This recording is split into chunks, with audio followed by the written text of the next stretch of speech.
छत्रपती शिवरायांच्या जन्मभूमीच्या या सह्याद्रीला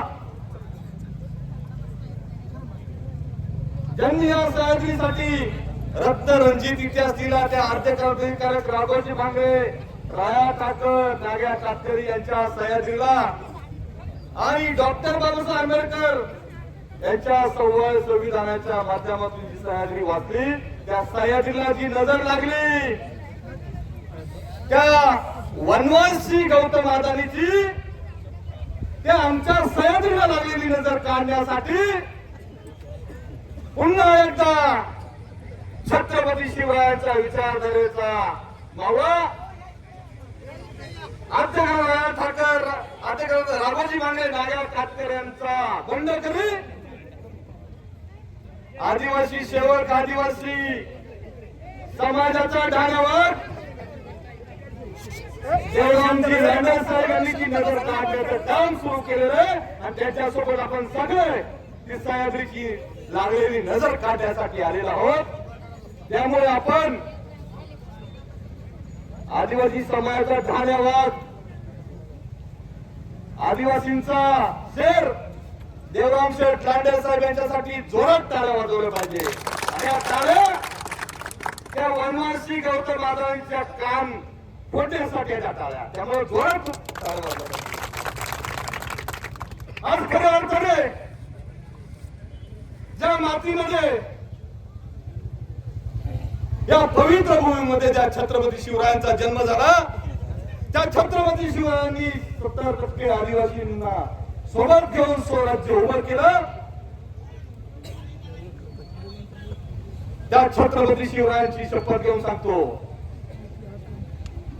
आज जो देवराम शेठ लांडे साहेबांच्या नेतृत्वाखाली जो उलगुलान जो लढा उभा केलेला आहे तो लढा सोपा नाहीये.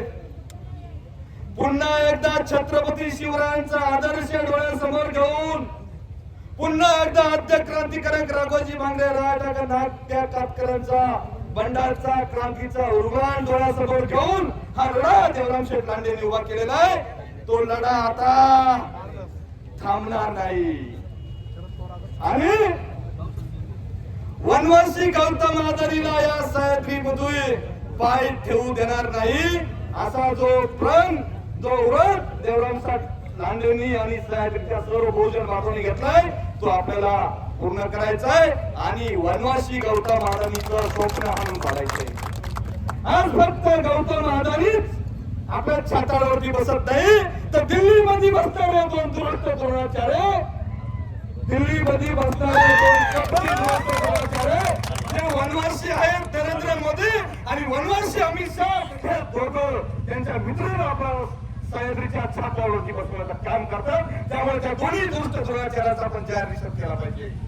आज या सह्याद्रीच्या भूमीतून छत्रपती शिवरायांच्या या जन्मभूमीतून आद्य क्रांतिकारक राघोजी भांगरे, राया ठाकर, नाग्या कातकरांच्या क्रांतिकारकांच्या भूमीतून आव्हान करतो त्या दिल्लीतल्या दुरुस्त तपकी द्रोणाचार्यांना, नरेंद्र मोदी आणि थोडीफार अमित शहाना आणि वनवासी गौतम अदानीला आणि महाराष्ट्रामध्ये असलेला कपटी तिसरा द्रोणाचार्य वनवासी फसवणीस त्या चौघांना मी इथून आवाहन करतो की मत छोडो आदिवासियों को, अरे मत छोडो दुष्ट द्रोणाचार्य, कपटी द्रोणाचार्य, वनवासी अमित शाह, मोदी, फडणवीस, गौतम अदानी, मत छोड़ो इस सह्याद्री को, मत छोड़ो इस सह्याद्री को. अरे इस सह्याद्री छत्रपती शिवराय की जन्मभूमि है. ये सह्याद्री आद्य क्रांति राघोजी भांगरे, राया ठाकर, नाग्या कातकर की क्रांतिकारों की जन्मभूमि है.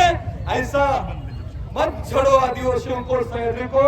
आपको लड़ना मुश्किल होगा, आपको लड़ना मुश्किल होगा. अरे सह्याद्री का छत्रपती शिवराय का मावळा आद्य राघोजी भांगरे का बंडखोरी, नाग्या कातकरी का बंडखोरी, नाग्या कातकर बंडखोरी, ऐसा इतिहास लिख देंगे ये दोनों कपटी द्रोणाचार्य नरेंद्र मोदी आणि अमित शाह, वनवासी गौतम अदानी, फसवनीस वनवासी. आपको आदिवासी क्षेत्र में कभी घुसने नहीं देंगे और ऐसा इतिहास लिख देंगे. आपको पढ़ना मुश्किल होगा, आपको पढ़ना मुश्किल होगा. आज खऱ्या अर्थाने आज या देशामध्ये संपूर्ण देश हा त्या दोन्ही कपटी द्रोणाचार्य नरेंद्र मोदी आणि अमित शहाने संपूर्ण देश त्यांच्या मित्राला त्या वनवासी अदानीला विकून टाकलाय. हा देश जर वाचवायचा असेल तर आपल्याला ही सह्याद्री वाचवावं लागेल. जर ही सह्याद्री वाचली तर आपला भारत देश वाचेल. आज खऱ्या अर्थाने 15 ऑगस्ट आपला अभिमानाचा स्वाभिमानाचा सन्मानाचा दिवस आहे. परंतु आदिवासीचा देश आदरणीय देवराम शेठ राजा साहेबांनी दाखवून दिलं. देश स्वतंत्र झाले आजच्या दिवशी, परंतु अजूनही आमचा या सह्याद्रीला स्वातंत्र्य मिळालं नाही. आणि ही अधुरी जी आझादी आहे ती अधुरी आझादी पूर्ण करण्यासाठी देवराम शेठ राजा साहेबांनी जो पुढाकार घेतलाय तो पुढाकार साहेब आज या 15 ऑगस्टच्या दिवशी सांगतो. हा पुढाकाराच्या माध्यमातून पुन्हा एकदा क्रांतीचा इतिहास तुमच्या नेतृत्वाखाली रचला जाईल सह्याद्रीचा. आणि त्याचे सगळ्या इतिहासाचे साक्षीदार आम्ही सगळे राहणार आहोत. तुम्ही जो इतिहास रचण्यासाठी पुढाकार घेतलेला आहे, किती दलाल येतील, किती भडवे येतील, त्या भडव्यांच्या दलालांच्या आपल्याला नादी लागायचं नाही, त्या चमच्यांच्या नादी लागायचं नाही आणि या सह्याद्रीला विकू द्यायचं नाही. हा प्रण आमच्या देवराम शेठ राजेंनी घेतलाय. त्यासोबत त्यांच्या खांद्याला खांदा लावून आमच्या बहुजनांचे नेते, या तालुक्याचे माजी आमदार आणि या तालुक्याचा वर्ग आदरणीय अतुल शेठ बेनके साहेब आपल्या सोबत कमी उभे. त्यामुळे घाबरायचं नाही. आणि किती येतील जातील, परंतु यांना आपण या सह्याद्रीत दावा केल्याशिवाय राहणार नाही.